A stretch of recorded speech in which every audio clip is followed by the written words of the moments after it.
मैं आ जाऊं क्या अपनी पर? हे गाइस, मिड 2000s में सलमान खान की सारी मूवीज इतना मिड परफॉर्म कर रही थी कि लोगों ने नो एंट्री के बाद थिएटर में एंट्री लेना ही बंद कर दिया।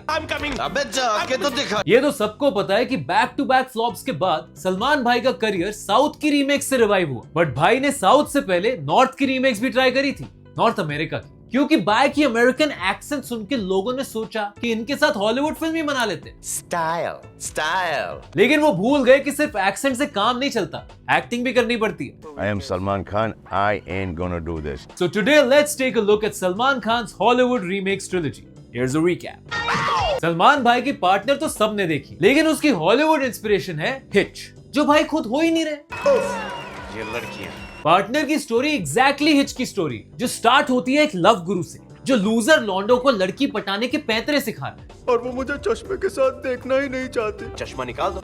तुम तो जीनियस हो। उसे मिलता है एक लूजर बंदा जिसे अपनी करोड़पति बॉस का पति बनने में इंटरेस्ट है, और इस बंदे की शक्ल देखते ही लव गुरु इसे लड़ू बोलकर भगा देते हैं। अबे तुझसे तो क्या, ये मुझसे नहीं पटेगी। लेकिन फिर किसी तरह ये लूजर बंदा, जिसने आज तक एक लड़की नहीं पटाई, वो लव गुरु को पटा लेता है कि वो उसे अपना चेला बना ले और उसे उसकी लैला दिला दे। फिर ये दोनों मिलकर उस पे कुछ 6 दिन लड़की इन टाइप का ऑपरेशन करते हैं, और अल्टीमेटली इस लूजर बंदे को वो बंदी मिल जाती है। जीनियस। देखो, दोनों मूवी का प्लॉट तो सेम है, लेकिन पार्टनर ने हिच के बेस को लेकर पूरी मूवी का फेस ही बदल दी। हिच में लूजर बंदे का रोल एक ऐसे एक्टर ने किया है जिसे आप सिर्फ एडम सैंडलर के दोस्त के नाम से जानते, मतलब वो एक्चुअल में लूजर था। लेकिन पार्टनर में इन्होंने इस रोल के लिए एक ऐसे एक्टर को कास्ट किया है जो एक टाइम पे इंडिया का हीरो नंबर 1 था। किधर भैया किधर? ऊपर से इन्होंने विल स्मिथ के रोल के लिए सलमान भाई को कास्ट किया, जिनके मूवी सीन्स तो विल स्मिथ रियल लाइफ में कॉपी करता है।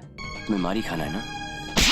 तो ऑब्वियसली भाई is the better choice to play Love Guru. उनका तो मूवी में नाम भी प्रेम है। प्रेम भाई। और हिच डायरेक्ट करी थी एंडी टेनेंट ने, जिसने इसके अलावा कोई भी पॉपुलर फिल्म नहीं बनाई। पर इंडिया में अगर कॉमेडी रीमेक के लिए डायरेक्टर चाहिए तो डेविड इज धवन, धवन। पहले ये आदमी सिर्फ इंग्लिश मूवीज के रीमेक्स बनाता था, लेकिन अब तो इसने खुद की मूवीज के रीमेक्स बनाने शुरू कर दिए। भाई, इसने तो अपने बेटे को भी सलमान और गोविंदा का रीमेक बना दिया है। He is basically Govinda with abs. माँ का घोंसला। और हिच का विलन भी कोई विलन है जो लव गुरु को सीधा सीधा आके बोल रहा है, I want to bang her. You know, banger. Clear my head. Get in, get off, get out.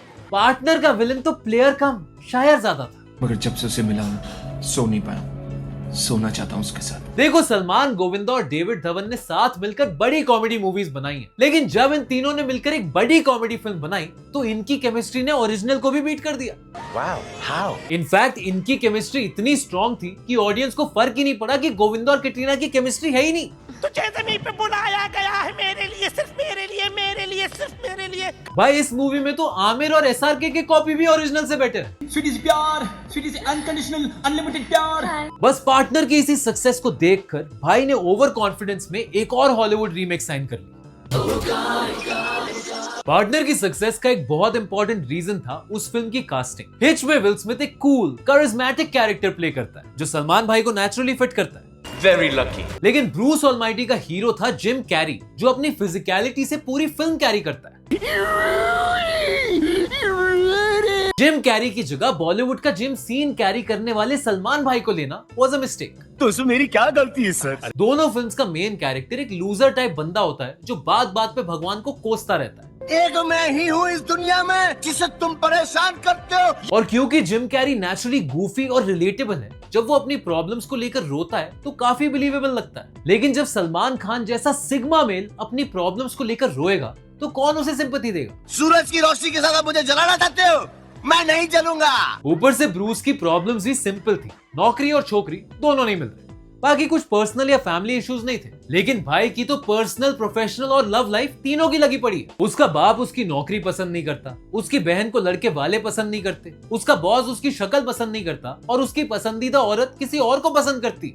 4 साल से तुम्हारे प्यार की प्यासी हूँ। बस ब्रूस की लाइफ में तो कोई विलेन भी नहीं था, बस कुछ लोग जिम कैरी को बुली कर रहे थे। लेकिन गॉड तुसी में तो सोहेल सलमान की खान मारने में लगा हुआ है। Khan from the epiglottis. जो सोहेल खान पिछली मूवी में बस फोटो फ्रेम था, वो इस मूवी में भाई को फ्रेम करके फायर करा देता है और उनका टीवी शो आइडिया भी चुरा लेता है। इतना बड़ा झूठ। और अब फाइनली 1.5 घंटे सलमान का RR सुनने के बाद भगवान हार मानकर प्रकट हो जाते। गॉड, तुसी लेट हो। कौन हो आप? God. तो गॉड सलमान को मीटिंग के लिए स्वर्ग में इनवाइट कर लेते हैं, और इस पॉइंट पे हमें पता चलता है कि स्वर्ग में अभी भी PlayStation 2 वाले ग्राफिक्स हैं।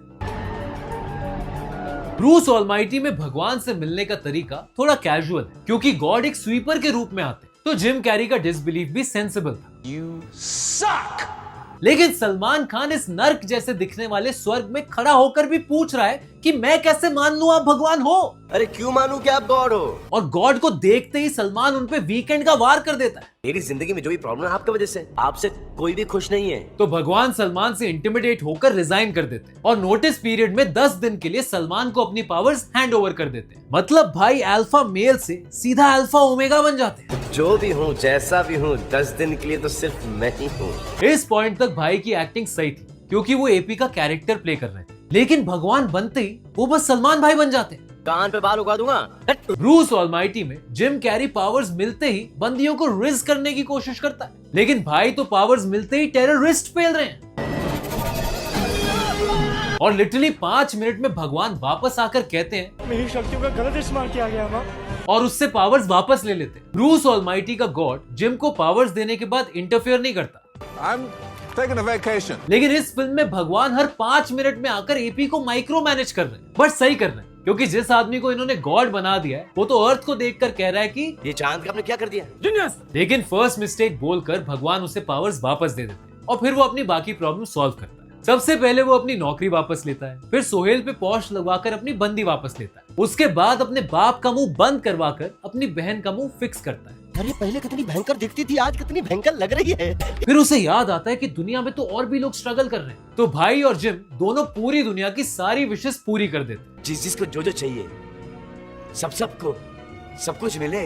डिफरेंस बस ये है कि ब्रूस अभी भी गॉड है और भाई की पावर्स के 10 दिन एक्सपायर हो जाते हैं। और इस पॉइंट के बाद भाई की फिल्म ब्रूस ऑलमाइटी की धज्जियां उड़ा देती है। ब्रूस ऑलमाइटी में सबकी विश बस लॉटरी जीतना होती है और सबके जीतने पर शहर में दंगे हो जाते हैं। लेकिन गॉड तुसी में भाई की बहन की शादी एक पनवाड़ी से हो जाती है, उनका फेवरेट भिखारी कुत्ता बन जाता है और जेल के सारे कैदी आजाद हो जाते हैं। और आजाद होते ही ये सारे क्रिमिनल सीधा जाते हैं सोहेल और प्रियंका की शादी में, क्योंकि सोहेल ने प्रियंका ही मांग ली। मतलब जेल से निकलते ही क्रिमिनल्स क्राइम करने जा रहे हैं। अरे इन्होंने तो क्राइम करने के पहले यूनिफॉर्म भी नहीं बदली, और भाई तो भगवान बनकर भी किसी को भाग्यवान नहीं बना पा रहे हैं। एक बार फिर से सोच डालिए। और जहां ब्रूस ऑलमाइटी के एंड में जिम समझ जाता है कि भगवान बनना इजी नहीं है और अपनी पावर्स गिव अप कर देता है, वहां गॉड तुसी के एंड में प्रियंका चोपड़ा गोली खाकर मर जाती है। और इसके बाद भी ये आदमी ब्लेम भगवान को ही कर रहा है। आपने मेरी आलिया की जान ली है। मतलब कोई कैरेक्टर ग्रोथ ही नहीं है। तो इस पूरी मूवी का पॉइंट क्या था?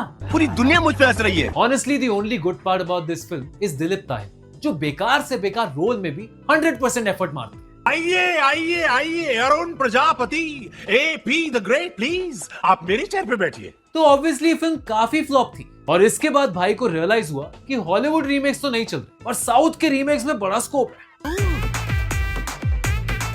लेकिन कुछ साल बाद जब बजरंगी भाईजान बच्चों में हिट हो गई तो भाई के दिमाग में ट्यूबलाइट जली कि बच्चों की मूवीज में भी बड़ा स्कोप है। फिर उन्होंने एक और हॉलीवुड रीमेक बनाई। गॉड तुसी में जिम कैरी की कॉमेडी मैच ना कर पाने के बाद भाई ने सोचा कि इस बार तो कंपैरिजन का चांस ही नहीं दूंगा, तो उन्होंने एक ऐसी मूवी का रीमेक बनाया जिसका हीरो एक बच्चा है। अब कर लो कंपेयर। लेकिन लिटिल बॉय फिल्म के छोटे बच्चे का कैरेक्टर एक 50 साल का आदमी कैसे कर सकता है? सिंपल, वो दिमाग से छोटा बच्चा है और मेरे घुटनों में गैप भी है। ऊपर से गॉड तुसी में सोहेल खान को इतना बड़ा रोल देकर भाई को ये भी समझ आ गया कि भाईचारे के चक्कर में पिक्चर नहीं डुबानी होती। I don't find it funny at all. तो ट्यूबलाइट में उन्होंने सोहेल को सिर्फ 4-5 ही सीन दी। इस फिल्म में बेसिकली भाई प्लेस रोहित मेहरा, जो एक मैजिक शो देखकर मान लेता है कि अगर किसी चीज को पूरी शिद्दत से चाहो तो पूरी कायनात तुम्हें उससे मिलाने में लग जाती। और उसे ये बात सिखाने के लिए ये लोग एक्चुअली शाहरुख खान को लेकर आए एज जादूगर, जो somehow इस मूवी का वर्स्ट पार्ट है। अब तुम बिना छुए